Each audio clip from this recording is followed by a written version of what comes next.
Hello, my friends. Welcome back to Storyline English. It's so good to have you here. Let's take a breath together.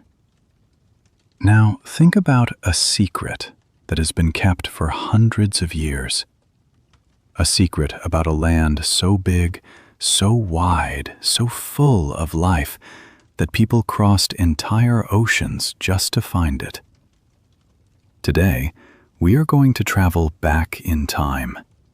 We are going to listen to a story that shaped the whole world.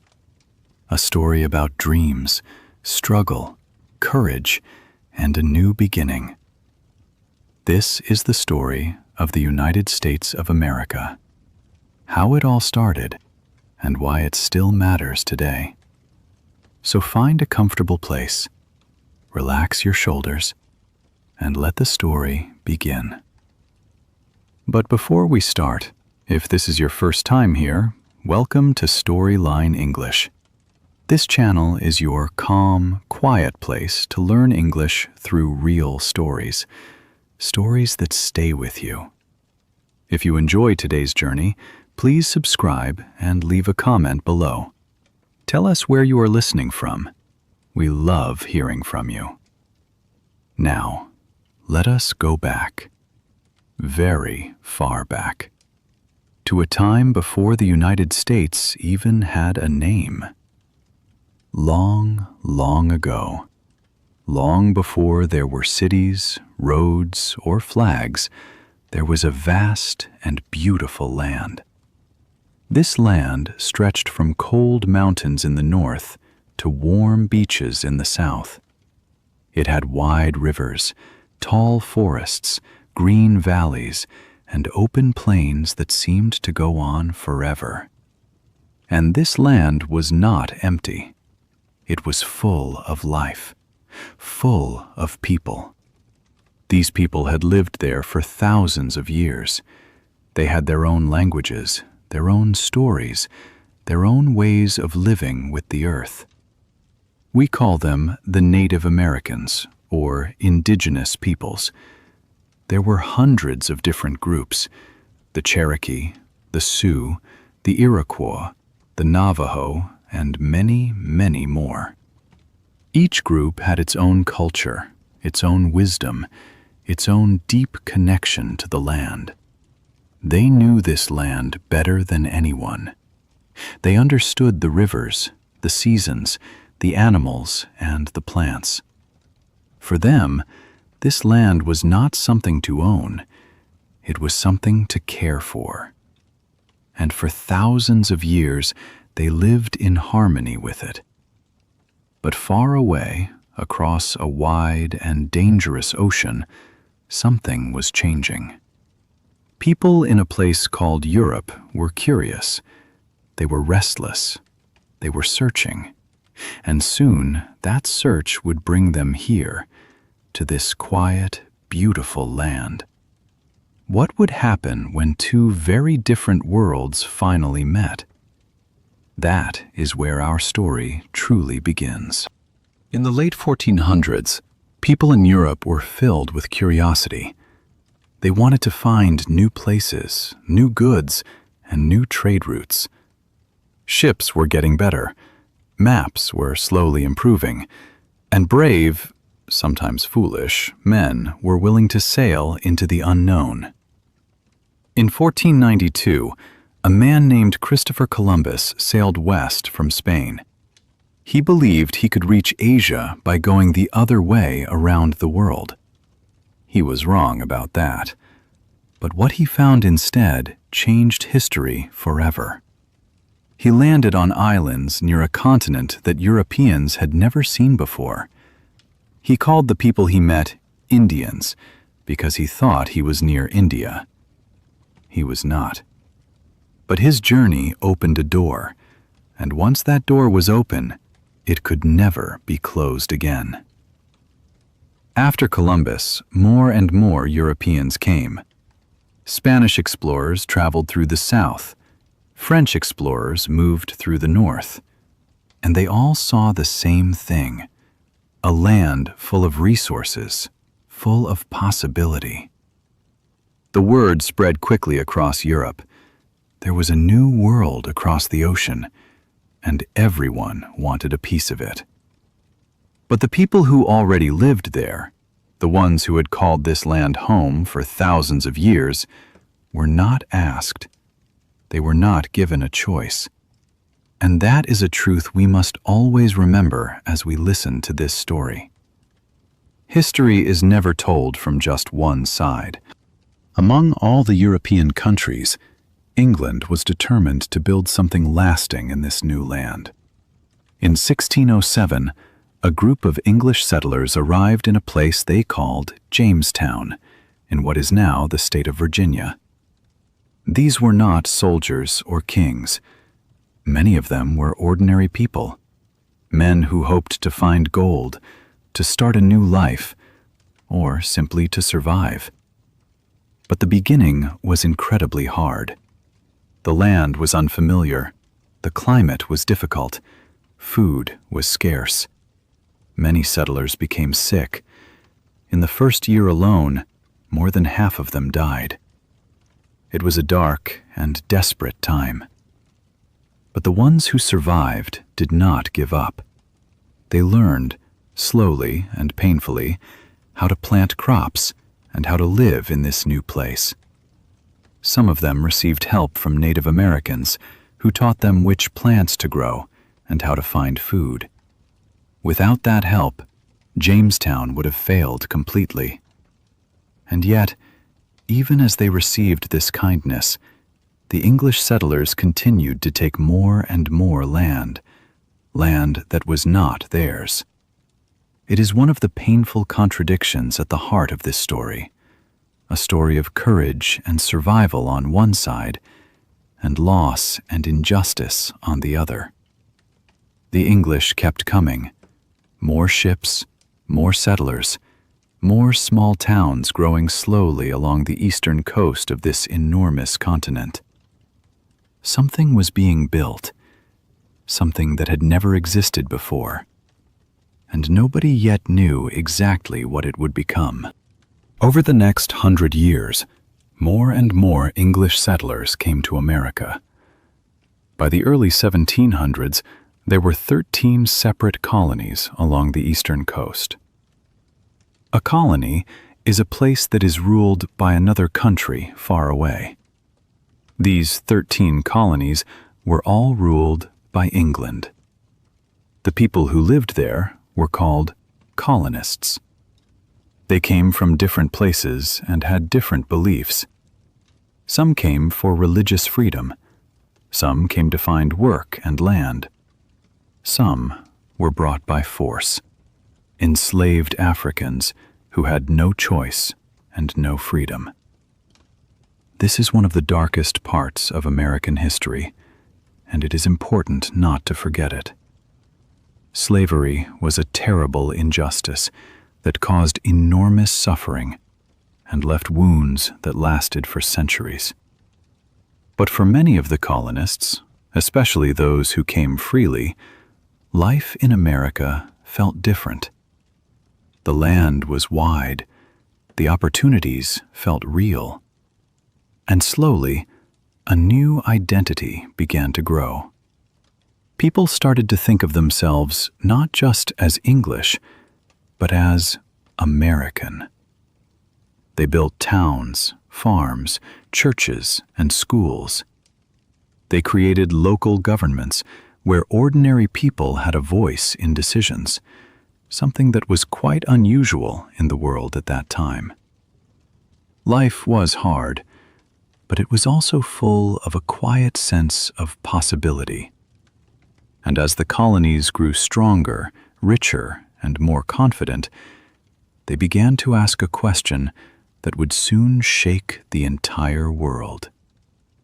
If we can govern ourselves here, in these towns and these fields, why do we need a king across the ocean to rule over us? By the 1760s, the relationship between the American colonies and England was becoming difficult. England had spent a lot of money fighting wars in other parts of the world, including wars that affected the American colonies. Now, the English government decided that the colonists should help pay for those wars through taxes. A tax is money that people must pay to the government. England began adding taxes to everyday things: paper, glass, paint, and, most famously, tea. The colonists were furious. And the reason for their anger was not just the money, it was the principle. The colonists had no representatives in the English Parliament, the place where these tax decisions were made. They had no voice, no vote, no say. And so they repeated a powerful phrase again and again: no taxation without representation. This meant, you cannot make us pay taxes if we have no power to agree or disagree. The anger grew slowly, like a fire that builds from a small spark. In 1773, a group of colonists in Boston made a bold and dramatic decision. They went to the harbor at night, climbed onto English ships, and threw hundreds of chests of English tea into the cold, dark water. This moment became known as the Boston Tea Party. It was not just about tea. It was a message, a loud, clear, and dangerous message. The colonists were ready to fight for their rights. England heard the message, and instead of listening, they tightened their control. That decision would cost them everything. The year 1775 was a turning point. Fighting began between English soldiers, called British Redcoats because of their bright red uniforms, and American colonists. The first shots were fired in small towns called Lexington and Concord in Massachusetts. Nobody was completely sure in those early days what the fighting would lead to. Some colonists still hoped for peace with England, but one man was thinking much further ahead. His name was Thomas Jefferson. He was a writer, a thinker, and a deeply complex person, full of great ideals, but also, like many of his time, deeply flawed. In 1776, Jefferson sat down and wrote one of the most important documents in human history. He called it the Declaration of Independence. In clear, powerful words, he wrote that all men are created equal, that every person has the right to life, liberty, and the pursuit of happiness. These were not just words. They were a promise, a vision for a new kind of country. On July 4th, 1776, the 13 colonies officially declared their independence from England. They were no longer colonies. They were a new nation. They called it the United States of America. But declaring independence was just the beginning. Now they had to fight for it. A small, poorly equipped army of colonists had to face one of the most powerful military forces in the world. The odds were not good. And yet, something kept them going. A belief, a dream, and one quiet, determined leader named George Washington. George Washington was not a perfect man. He made mistakes. He lost battles. There were dark moments when everything seemed hopeless. But he had something that could not be measured. He had the ability to keep people together when everything was falling apart. In the brutal winter of 1777 and 1778, Washington and his soldiers camped at a place called Valley Forge in Pennsylvania. The conditions were terrible. There was very little food. Many soldiers had no shoes, even in the deep snow. Disease spread through the camp. Thousands of men died, not from bullets, but from cold and hunger. It was the lowest point of the revolution. And yet, Washington stayed. He walked among his men.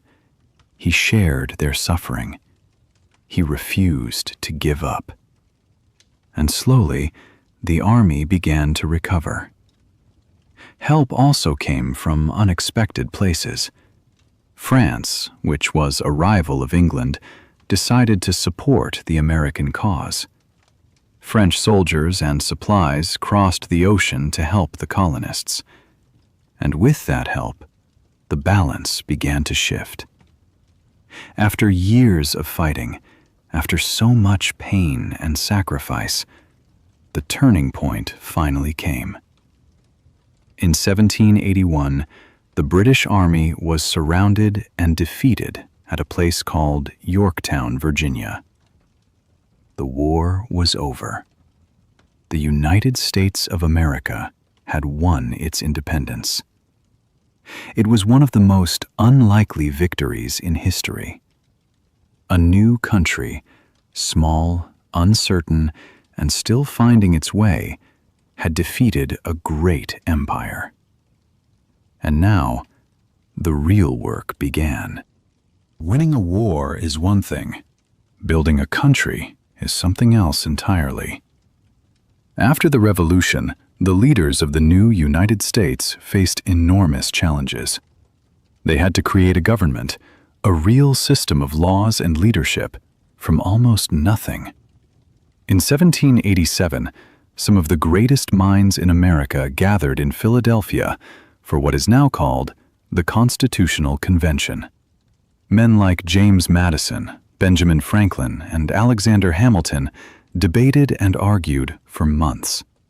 They had many disagreements, but they shared a common goal: to create a government that was fair, that protected freedom, and that could never become a dictatorship. The result was the United States Constitution, a document that described exactly how the government would work. It created 3 branches of government so that no one person could have all the power. It protected the rights of citizens, and it created a system, imperfect but remarkable for its time, that has lasted for more than 200 years. George Washington became the first president of the United States in 1789. He was chosen not because he wanted power, but because everyone trusted him. When his time as president was finished, he chose to step down, to return to private life. That decision, to give up power peacefully, was one of the most important moments in American history. It set a model for every president who came after him. The country was young. It was fragile. It had deep contradictions, especially the terrible reality of slavery, which remained a wound that was not yet healed. But something had been created that the world had never quite seen before. A nation built not on a king or a religion, but on an idea. And so, my friends, we come to the end of our journey today. We have traveled across centuries and across an ocean. We have listened to the voices of native peoples who loved their land, of explorers who dared to cross unknown seas, of ordinary men and women who dreamed of something better, and of leaders who chose courage over comfort. The story of how the United States began is not a simple story. It is not all glory and greatness. It has beauty, and it has darkness. It has courage, and it has injustice. And perhaps that is the most important lesson of all. Real history is honest. It shows us both what people did well and what they got terribly wrong. We learn from both. And for you, my friend, you who is learning English right now through this calm and quiet story, want you to know something. Every time you listen, you are on your own kind of journey. A journey of discovery. Just like those early settlers who faced something unfamiliar and kept going. You are doing the same thing. English may feel difficult sometimes, strange or far away. But you are here. You are listening. And that means you are already moving forward. This is what Storyline English is here for. To walk beside you on that journey, one story at a time. If today's story stayed with you, if you learned something new or simply felt good listening, please leave a comment below and tell us what part of the story you liked most. Subscribe to Storyline English so you never miss a new story. And come back soon, my friend, because the next story is already waiting for you. Until then, keep listening, keep learning, and keep going. You are doing beautifully.